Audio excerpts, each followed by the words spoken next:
Le feu d'artifice commence parce que il y a peut-être le Covid, il y a peut-être tout ça, mais il y a quand même des très bons livres. Je me suis pas ennuyé pendant les vacances, j'ai découvert plein de jolies choses qui m'ont fait un peu oublier cette période. Juste en premier, était paru, c'était l'année dernière, hein, en 2020, de Sawako Ariyoshi, Le crépuscule de... C'est pas pour moi, hein, je ne pourrais jamais faire japonais. Ah, Marc, quoi, là c'est du français. Le crépuscule de Shigezo, j'ai un AVC, hein, de Shigezo, c'est chez Folio. On l'avait beaucoup vendu, enfin on avait beaucoup aimé quand il était paru au Mercure de France. Ça se passe au Japon, c'est l'histoire d'une jeune femme qui vient de se marier, et le père de son mari, donc son beau-père, est très malade. Elle va le soigner, hein, comme on fait au Japon, on ne laisse pas les personnes âgées tout seuls, comme ça.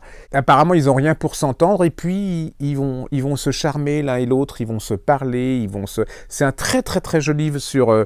alors, si je voulais faire médical sur l'accompagnement, c'est surtout sur l'écoute de l'autre, sur le partage, sur la vision de deux mondes qui se parlent, d'une femme et d'un homme, parce qu'au Japon, les femmes, les hommes, ça se parle pas forcément beaucoup. C'est plein de tendresse, c'est plein de charme, c'est plein d'émotions. Et je trouve que dans cette période, moi je trouve que ça m'a fait du bien de lire ce bouquin tout en tendresse. Voilà, c'est de Sawako Ariyoshi, Le crépuscule de Shigezo. C'est chez Folio, j'en ai très mal parlé, mais en tout cas allez-y parce que c'est vraiment un très beau roman. Et pas du tout glauque, hein, pas du tout.